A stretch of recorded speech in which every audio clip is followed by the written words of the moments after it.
네, 지난달에 병든 소를 불법 도축해서 학교 급식 재료로 납품해온 업체가 적발이 됐습니다. 검찰은 도축업자, 납품업체 대표, 그리고 그 소극으로 해장국을 팔아온 식당 업주까지 입건해서 기소를 했는데요. 관련된 처벌로 정리가 다 되나 했는데 지난 22일에 병든 소를 납품받은 99개의 학교 명단이 공개됐고요. 많은 분들이 아마 깜짝 놀라셨을 겁니다. 자, 오늘은 또 불법 도축한 쇠고기를 납품한 업체를 상대로 해서 손해배상 소송을 청구하겠다는 학부모와 여러 단체 기자회견도 있었죠. 이 자리에 학교 명단을 조사해서 공개한 민주노동당 충북도당의 신장우 위원장 모셨습니다.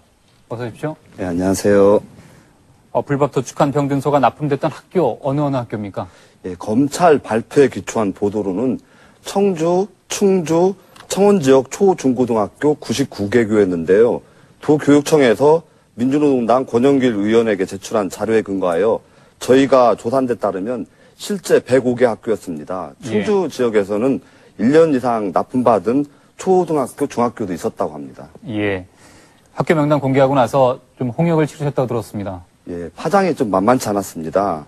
명단 공개한 다음 날 저희 도당 사무실에 학부모님들이 격려 전화와 자신의 자녀가 다니는 학교도 해당되냐는 문의가 빗발쳐 업무가 마비될 정도였는데요. 예. 학교 영양사분들의 전화도 많이 받았습니다.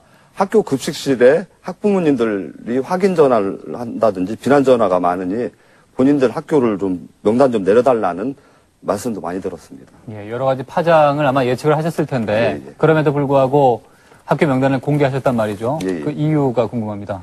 예, 이 문제가 발생하고 처음엔 추이를 지켜봤습니다.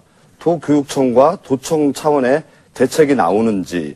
그런데 아시다시피 청주시 의원이 연루된 사실이 밝혀지면서 관심이 초점이 그쪽으로 쏠리다 보니까 한 달이 지나도록 법적 조치와 미봉책밖에 진행되지 않았습니다. 예. 놀랍게도 이번 사건과 유사한 일이 2007년도, 2009년도, 2011년도 2년 단위로 우리 충북에서 발생했다는 것입니다. 식품 안전 문제는 제2의 국방이라고도 하는데요. 완벽해야 합니다. 이번만은 제도적 장치를 만들어 반드시 고리를 끊어내야겠다는 심정으로 공개하게 되었습니다.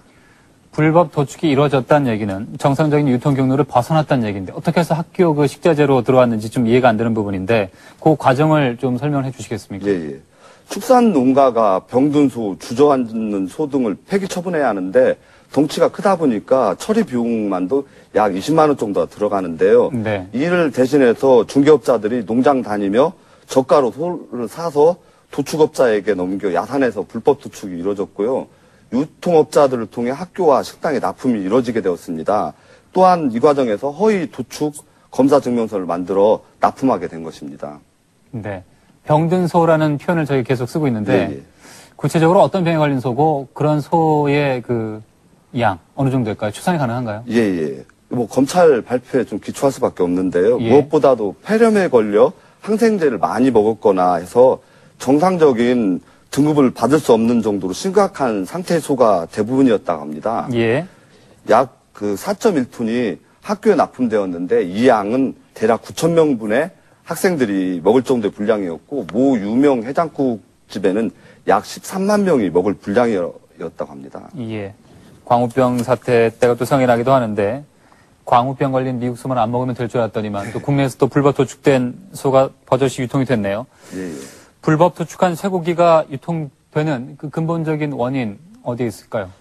문제가 한두 가지가 아니겠지만 관리 감독의 소홀과 제도의 문제를 들 수 있습니다. 질병이나 위생, 안전 문제가 생겼을 때 쇠고기를 신속하게 회수 폐기하자는 취지로 도입된 쇠고기 이력제가 부실하게 운영되었다는 것이 드러난 거고요.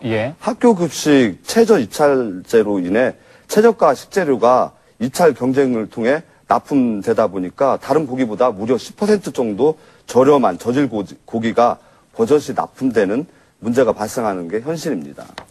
이력 추적제라는 게 있지 않습니까? 근데 이번에 도축검사 증명서까지 위조를 해서 불법 유통을 시켰단 말인데 이게 조직적으로 저질러지는 범죄 행위 이것도 막긴 막아야 될 텐데 어떻게 하면 좋을까요?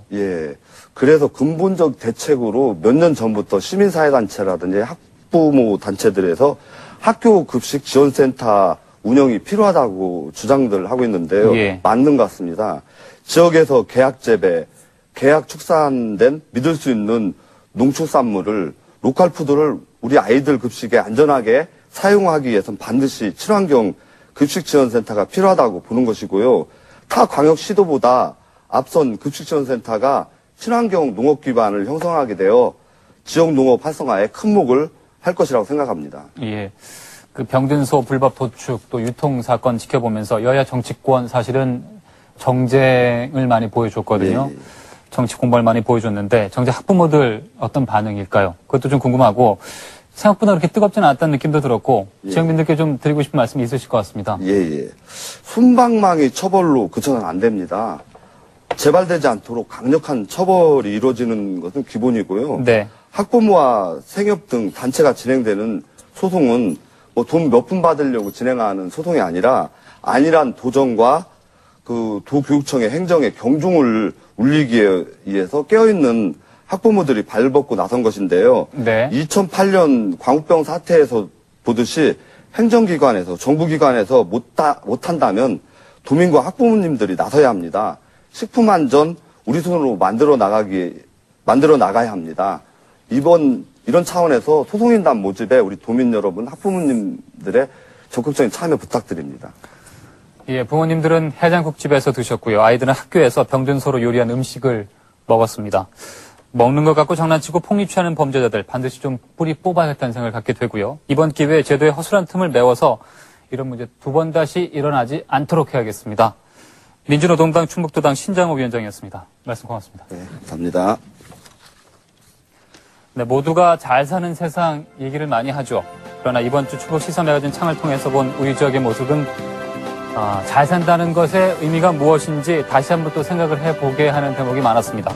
최소한 먹는 음식과 살 집, 어린 아이 키울 걱정은 없어야 안심하고 살 수 있는 게 아닌가라는 생각도 듭니다. 책임 있는 사람들의 새로운 노력이 뒤따라가겠습니다. 충북 시사 매거진 창 여기서 마치겠습니다. 고맙습니다.